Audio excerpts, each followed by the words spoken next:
Hi guys, it's Editing Zara here. I just wanted to jump in quickly and apologize. I don't know what happened. I think I may have been holding my mic backwards while I was recording this video. I don't know. So the audio is just a little bit different than it usually is, and I need to apologize for that. But I tried my best to fix it in post, so it should be fine. Fingers crossed. Thank you so much for watching. Please remember to like, subscribe, share the video around, let the algorithm know that you enjoy having me here, and we will jump into my annoyances right now. Bye. The Onceler is one of the OG Tumblr sexy men from 2012 when the Lorax became popular, right? And the movie dropped. The entire movie, The Lorax, is about overconsumption and environmental consciousness, but what Tumblr took from it was the Onceler, the inventor formerly known as Ted, who had a relationship with the Lorax and is the personification of the road to hell is paved with good intentions. This video isn't an analysis of the Lorax, but the Onceler and the internet perception of him is important to the main topic, which is the Amazing Digital Circus and Jax. Now, I'm coming at this from the perspective of a fan. I love the Amazing Digital Circus and I generally like Jax's character, but you are allowed to have critique of things that you like, and I have problems with Jax. I have some very big problems with Jax. His blatant misogyny and the treatment that the fandom gives him. Jax is an asshole. He's supposed to be an asshole, and there isn't a nice way to put it, and he takes up way too much of the fandom's energy and possibly, in my opinion, gets too much screen time. But there is a deeper layer to all of this. It's not that deep, bro. It actually is that deep. This baby girlification and soft emo boy treatment that Jax gets leads to a root of internalized misogyny. Jax gets pass after pass after pass with his terrible behavior towards everyone in this circus, but mostly towards the women or NB people in the case of Zubo. He uses them as punching bags. Jax hates women so much that it was a genuine shock to me that Ribbit was a girl because Jax was friends with her. All I knew about Ribbit was that Jax was friends with her. I thought that Ribbit was a guy. I thought that Kaufmo and Ribbit were both guys, because why would Jax ever be nice to a woman? That is literally my thinking. The first person I want to talk about before we even get to Pomni, because Pomni is the main character, and her relationship with Jax, is Ragatha. Ragatha has been in the circus longer than Jax. She was the first person to get there after the initial team, Kinger's team, abstracted. She has left one traumatizing situation for another one. She was under her mother's thumb, and then seemingly from how she entered the circus, we see that scene where she's like, guys, what's going on? She was the one in the friend group who got picked on or forced to do things, right? And then she moves to the circus where she's under Kane's insanity, and then Jax comes in, who came in after her. Ragatha should technically have seniority here, having been there with Kinger and witnessing multiple abstractions of people that she welcomed into the circus, right? Tried to help and possibly cared for. Ragatha has lost people too. Ragatha deserves not just sympathy but also empathy. She is mourning a life that probably wasn't great, but it was hers, and she doesn't know she'll ever get it back. But the fandom only has eyes for their beautiful baby boy Jax, and his friends abstracted, so we should feel sorry for him. I don't. He needs to grow up. He needs to get it together. He needs to get all this shit together, get it in a bag, and keep it together. Even if nothing Jax does or did in the circus was real, the impact on other people's emotions that he had was real, and Jax should not be excused for his horrible behavior. But it's constant within the fandom. There's just examples upon examples upon examples on, I don't use Twitter, but like on TikTok and even in YouTube comment sections, of people just giving Jax all of the benefit of the doubt and all of the excuses and leaving none for anyone else. Jax is openly violent towards Gangle and Ragatha. He clashes with Zubo. Jax is openly violent towards Gangle and Ragatha. He clashes with Zubo because they stand up to him, mostly for Gangle's sake. And because he likes Pomni, in my opinion, he views her as one of the good ones. He treats her as kind of a person, not even really as an equal. He starts to put her on the same level as Kaufman and Ribbit, but it's because he sees her as different from the other women. He even begins at the start by treating her the same way as he treats the other women. He threw her out of the truck and forced her to crash in the truck with Gumigu. He's also has a very uncharitable view of Ragatha and her personality. He sees her and her being nice to people and trying to affirm them as her trying to take advantage of them, or as them being taken advantage of. During his conversation with Pomni about Ragatha, he doesn't give her any of the benefit of the doubt, even though this fandom and possibly, in my opinion, maybe Goose give him this benefit of the doubt in spades. Jax gets all of the passes all the time. I already mentioned that I don't use Twitter, but scrolling through TikTok and seeing people ship Jax and Ragatha, or even worse, Jax and Gangle, and make constant excuses for his terrible behavior because he's sensitive and he really cares about Gangle, and headcanon, he was probably like hurt by Ragatha and that's why he treats her so badly. It pushes this constant narrative of blaming the victim and excusing the abuser because he's misunderstood. This is misogynistic. This is misogyny. We wouldn't be so charitable to a woman, and I hate to flip it, but we wouldn't be so charitable to a woman who does what Jax does, and we literally see it in the show when Ragatha kind of goes off and everybody's like, oh wow, maybe you should like go easy on him. She does barely what Jax does. Jax is horrible to everyone all the time, gets so many passes. The constant meat riding for a frankly mid-male character who does bad things and deserves criticism. Jax is wrong. He's awful and he's horrible, and if he would take steps to either improve, change, or make himself better, he wouldn't be constantly on the verge of crisis and abstraction every other episode. We've gotten so much Jax screen time recently, and some of it is warranted, especially that scene where we saw him going through the steps of abstraction. It's a genius scene, but we have gotten like 3 or 4 scenes of Jax going through this kind of repetitive panic, and he's always on screen and he always gets that benefit. He's always jumping in.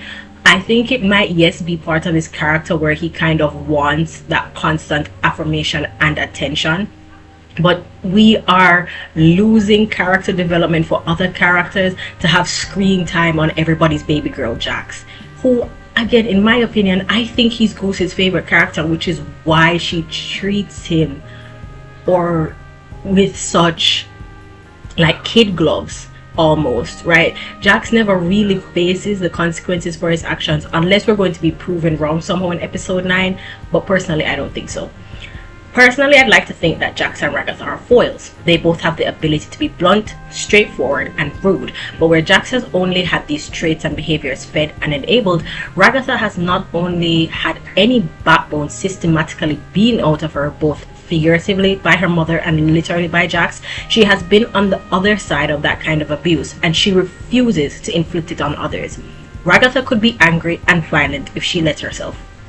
She could be Jax, but she has control to an almost soul-crushing degree. She channels these emotions of confusion, anger, hatred, and pain into care and love instead, the best that she can, whereas Jax just lets all his most volatile and disgusting emotions lead him instead. He lets it all out, and in the one moment where Ragatha acts like Jax, she's immediately admonished by the same person who told her to be a little bit of an asshole sometimes.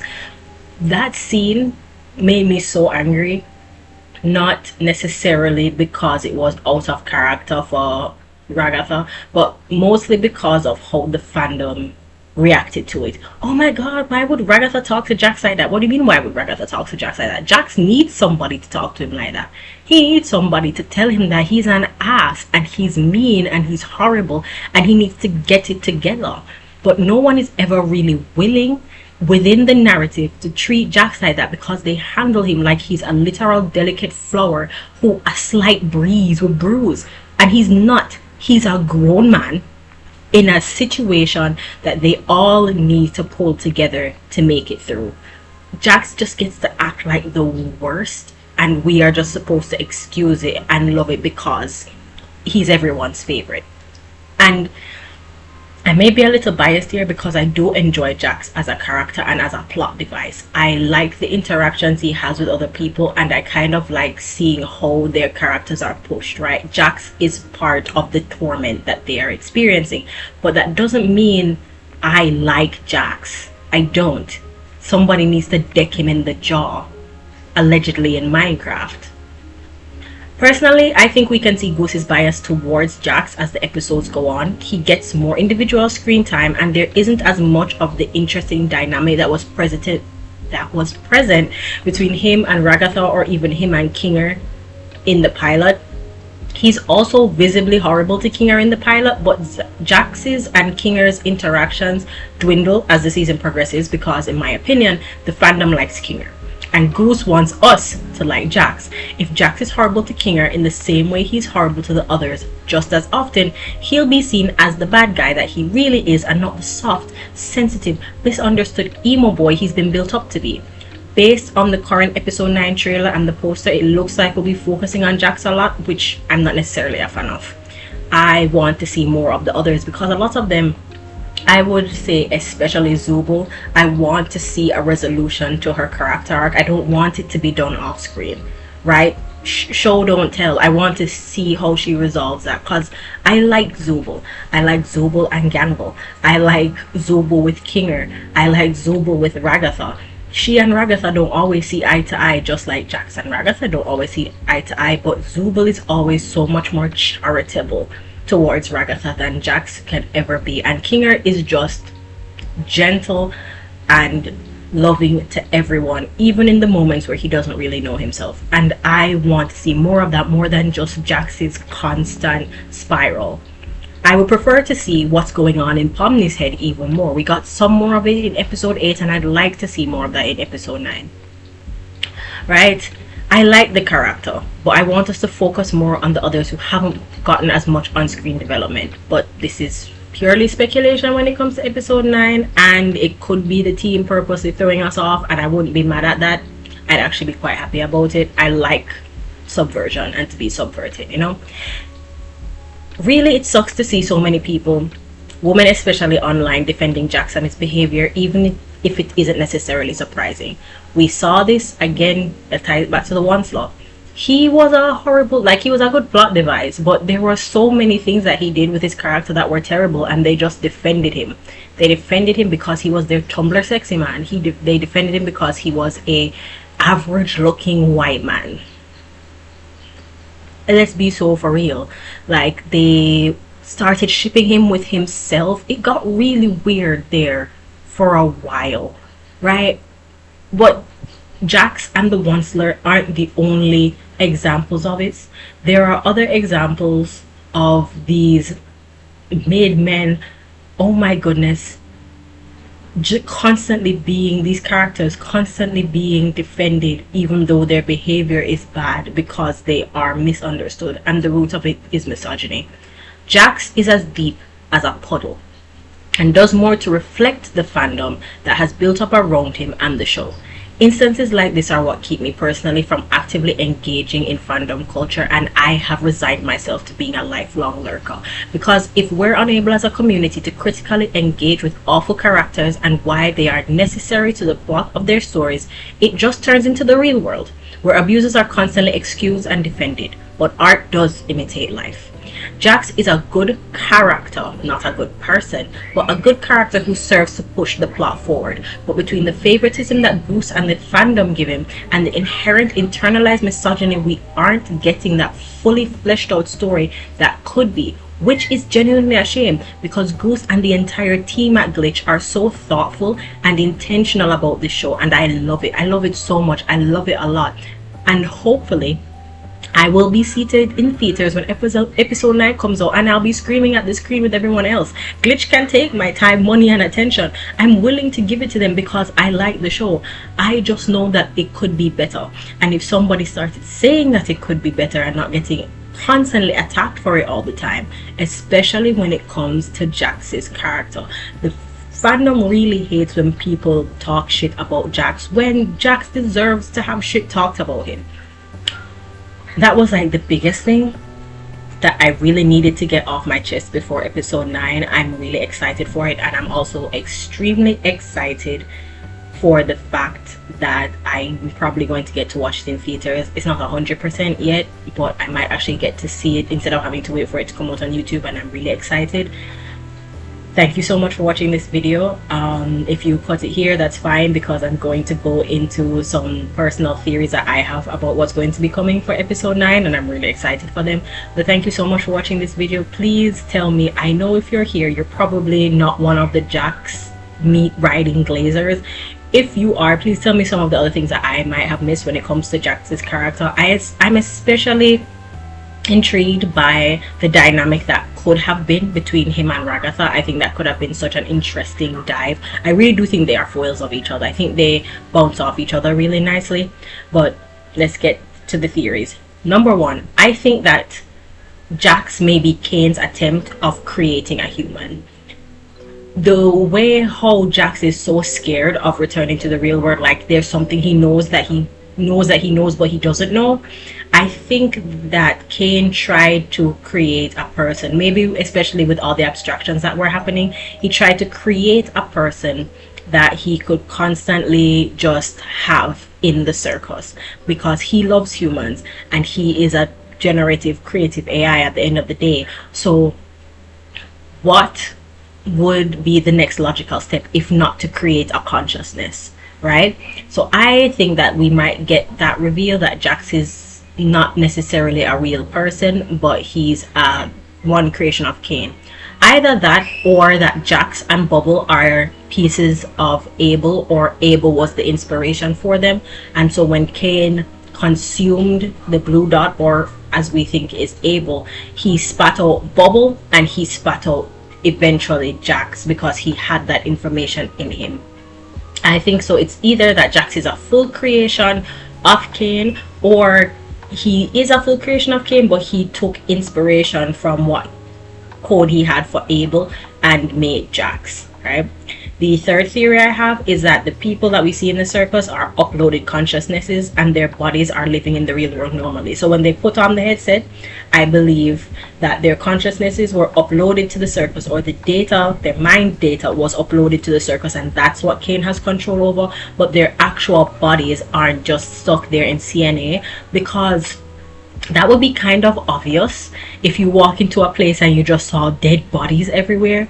But clearly the place is abandoned, even though the technology still works, so there's possibly power, you know, there still, and somebody's paying the bills. But I don't think they're storing people's bodies. I think people are putting on the headsets, their consciousness are getting uploaded, and so that leads into my final theory, that there is really no way out of the circus because they're digital copies. So leaving the circus would technically be death, and that might be what the void is. The void is probably where they have all of that storage, and if they attempt to leave the circus, it would be like deleting themselves, similar to how Kane was accidentally deleted.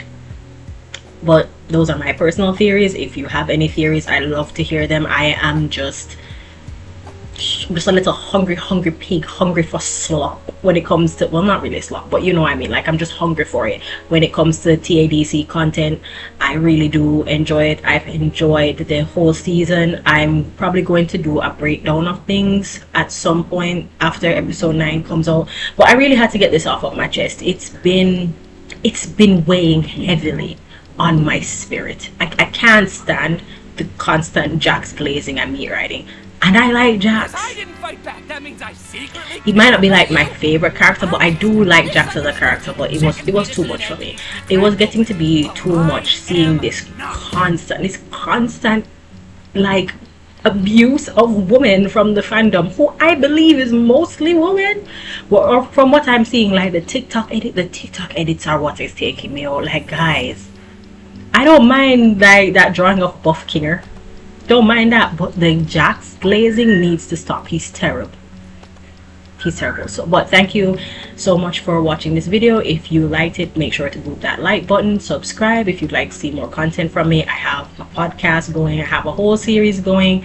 It's up crafting, cleaning, whatever. It's really more listening than it is watching. But thank you so much. I am quite a small channel, so if you did take a chance on this video, thank you. It's really highly appreciated. Every subscribe helps. It really does help the channel out. Every like also does help, because it tells the algorithm gods that the video is actually worth watching. Thank you so much. I appreciate you spending your time with me. Make sure to drink your water, make sure to take your meds, and I will see you in the next video, which is possibly going to be another scripted video about something else that was bothering me, because I'm unemployed. I have nothing to do but think. All right, bye.